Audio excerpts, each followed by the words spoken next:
Have you ever wondered why, in certain situations, you can stay perfectly calm under pressure, while in others, your emotions just completely hijack you? I mean, one minute you're this pillar of logic, and the next you're reacting on pure, raw instinct. It's kind of frustrating, right? Well, the truth is, it all comes down to exactly who is driving your brain in that specific moment. You see, your mind isn't just one big monolithic entity. It's actually a highly structured organization. Today, in this explainer, we're going to look at the ultimate boardroom, the one right inside your own head. Okay, let's dive into this. Think of this as your personal meet-the-team orientation for your own mind. We're going to start high up with the two hemispheres, move down to the four main lobes, dive deep into the emotional core, check out the support systems in Autopilot, and finally put it all together. Section 1. The two hemispheres. These are the high-level strategists. Let's introduce the very top layer of our mental organization by looking at the two massive halves of the brain. And this brilliantly illustrates the fascinating divide in how we process the world. On one side, we've got the left hemisphere, the analyst. This is your structured thinker. It loves the details, it loves accuracy, and it breaks literally everything into clear steps. First this, then that. Whenever you're building a logical argument, your analyst is leading the meeting. But then on the flip side, we have the social radar in the right hemisphere. This side doesn't care at all about step-by-step logic. It's your intuition system. It instantly reads faces, tone of voice, body language.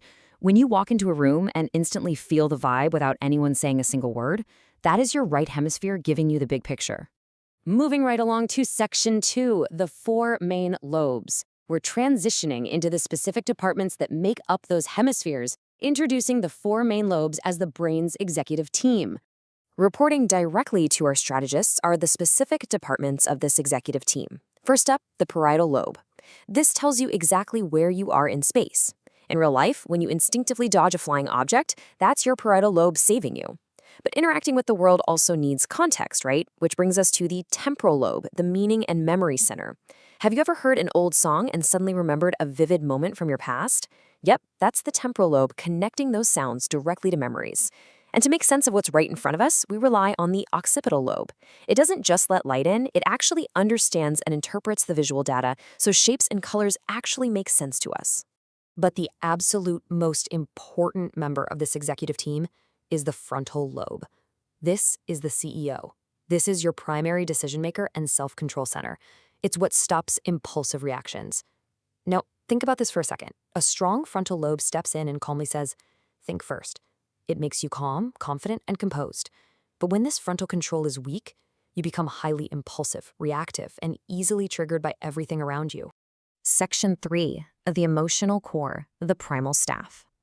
Now we're taking you deeper into the literal engine room of the brain, the limbic system, where all our primal unconscious reactions live. If the frontal lobe is the CEO trying to keep order, who's causing all the chaos down here? Right at the center is the amygdala, the alarm button. It is your fast-acting fear and threat detector. So the crucial point is it reacts incredibly fast, way before your conscious mind even has a chance to think.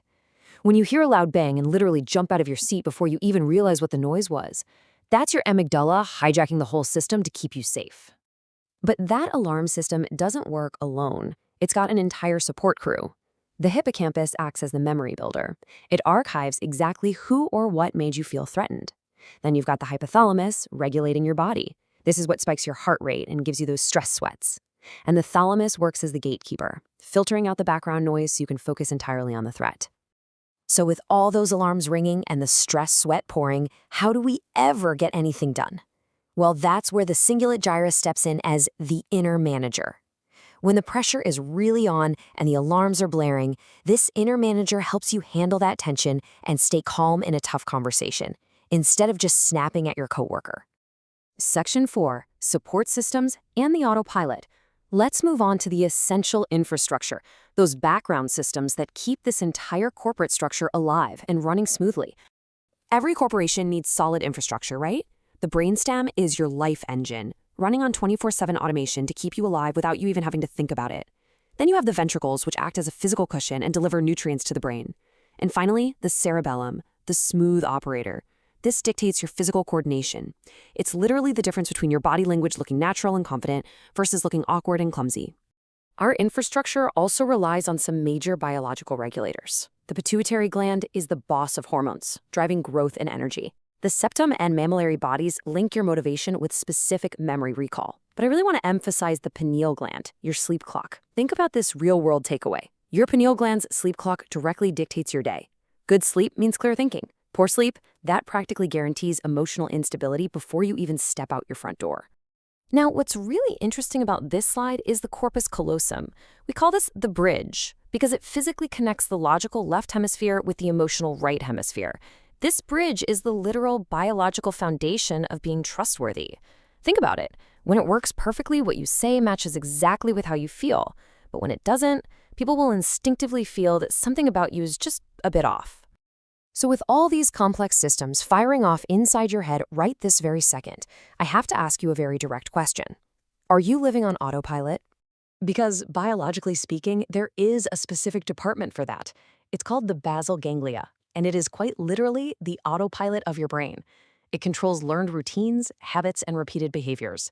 It's the reason you can drive a car along your daily commute without actively thinking about every single turn or stoplight. This is exactly where practice becomes entirely natural, unconscious behavior. Section 5, putting it all together. This is the climax where we bring all these disparate departments together into one unified master strategy for your mind. Let's move to and see how this builds. We've met the whole team, but your brain is really about how well they work together. Step 1, balance the amygdala to control your emotions and quiet that alarm. Step 2, activate your frontal lobe, giving the CEO the power to make clear, deliberate decisions. And step 3, optimize the basal ganglia by actively training good habits. Optimizing these 3 specific areas results in you becoming incredibly composed under pressure, highly persuasive, and completely aware. Which brings us to our final truth for this explainer. Most people spend their entire lives living on automatic reactions, just letting that autopilot steer them blindly. But a few learn to actually control their responses. Remember, your brain isn't just some random blob of tissue. It is a highly structured corporate team that you can choose to actively manage. Knowing you have this incredibly complex boardroom operating inside your head every single second of the day, there's really only one thing left to ask. Will you let your primal alars and autopilots run your life forever, or will you step up and take the CEO seat of your own mind? Which one will you be?